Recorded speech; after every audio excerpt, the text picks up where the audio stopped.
Hi guys, it's Kris from Alchemy here, and today I am going to show you very basic core spinning.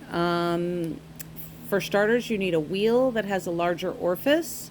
You can see by right there, I do. This is my Kiwi 3 with the jumbo flyer. And I have attached, or at least I'm beginning to attach, what I'm going to use for my core. And standard core is a lace weight mohair.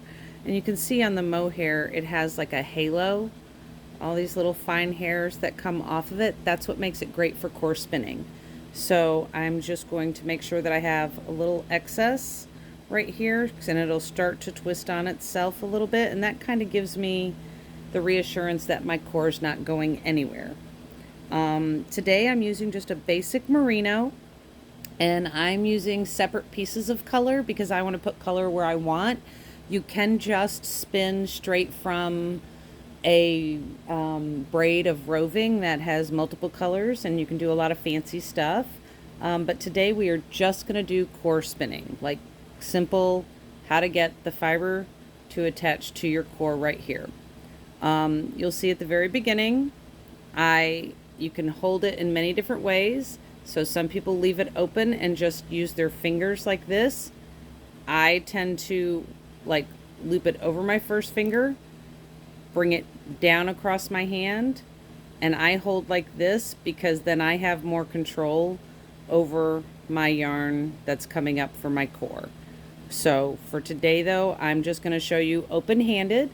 And if you're taking our spinning weekend, if you're doing our retreat at the end of July and you want to see a little bit more on core spinning, or you want to see how I hold my core as opposed to how I'm showing you today, I will show you then. It can get a little confusing in video, but it just gives me more control. Sorry, I'm dropping fiber everywhere. All right, so very first thing, you just want to make sure that, you've got a little bit more drafted piece of fiber. Again, this is just merino, and I'm going to kind of take my thumb and I'm going to like lay it under.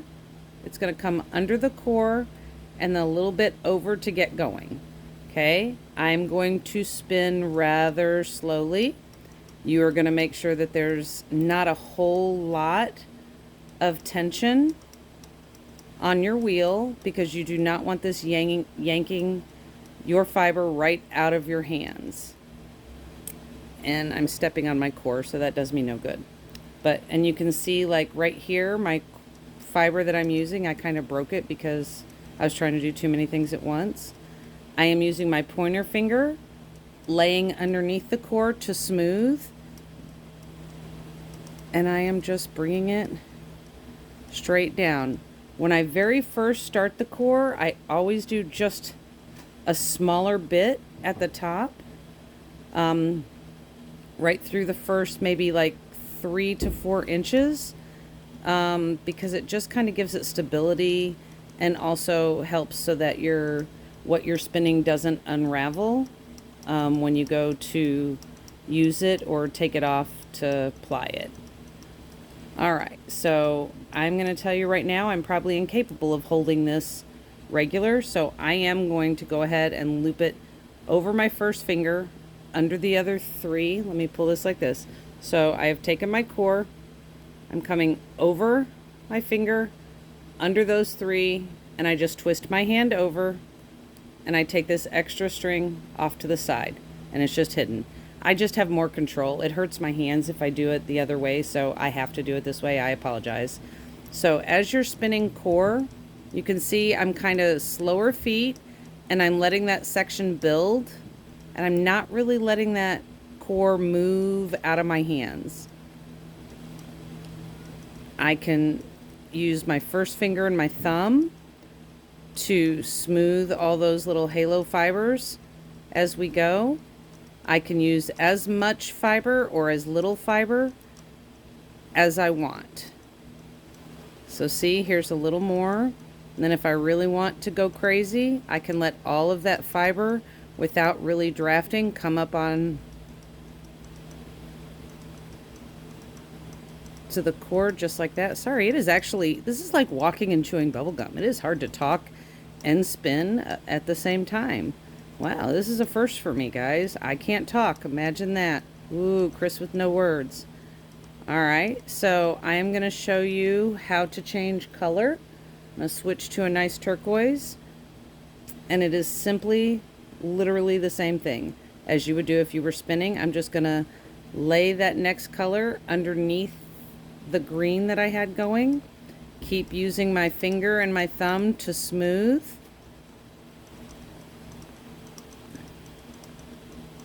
Now, you have to remember, the faster you move your feet, the faster you better be able to get that yarn, that fiber, up on that core. All right, I use my first finger underneath, and I slide it. And I'm just slowly letting that core go into my machine, into my wheel. All right, I'm building now. This is a very standard, thin core spun yarn that's being created. Okay, when you get into other techniques, you can learn how to do slub, you can learn how to do thick and thin with this, you can learn how to make very airy bubbles along, which I love doing. Oops, and I hit my camera, I'm sorry for that. But look, see, I'm coming in with my next color.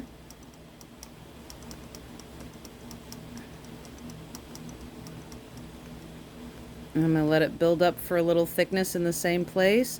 What you don't want to do is you don't want to be moving your feet really, really fast while you're trying to stay in the same area, because what you're going to do, you're going to end up snapping your core, which is part of the reason I had to take core spinning so many times, because I just couldn't get it together, and it's sometimes very hard to do multiple things at once when you're trying to do this.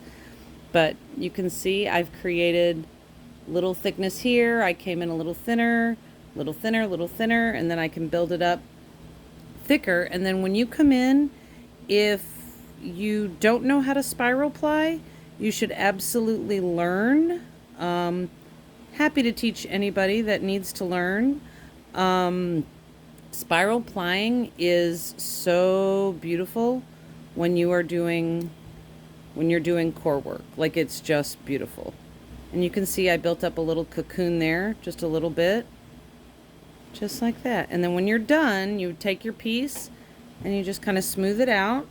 Now, because here again, I like to start off and end with about 4 inches, 3 to 4 inches of a thinner section, because it makes it easier. Again, you don't want to, if you have to cut the yarn or whatever, cut the core, you don't want to cut it in the middle of a bobble, because sometimes they just fray and don't look so pretty. So I'll come in and I'll just finish that section that I worked with that little bit.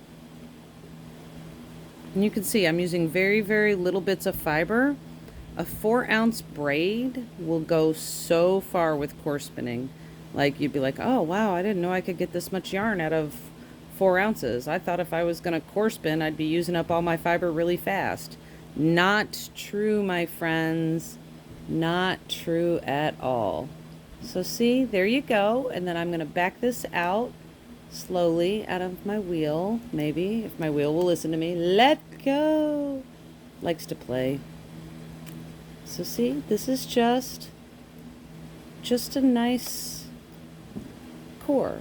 And there's bits and bobbles, but they're thin bits and bobbles. So you only have, I'm going to undo this and bring it closer to the camera so you can really see what I'm talking about. But as I bring this up, you can see there are bits and bobbles and thinner sections and thicker sections. And that's part of what makes core spinning so much fun, is that when you go and you spiral ply this turns into a really, really amazing yarn. And then when you set it and full it at the end, you get some really, really great looks. I have a tendency to take mine and leave it as a single and full it and use it in my my weaving. On my tri-looms, it's such a great additive if you're doing a fun shawl. So that is very simply the very, very basics of core spinning. There's a whole lot more to it and a lot more things you can do. So if you're interested in core spinning at all and you're a part of our weekend, and you have yet to do so, reach out while you're here visiting, and I'll help you get started with core spinning. And during the fall, I will be offering some core spinning classes at the barn. All right. Have a great day, guys. Bye.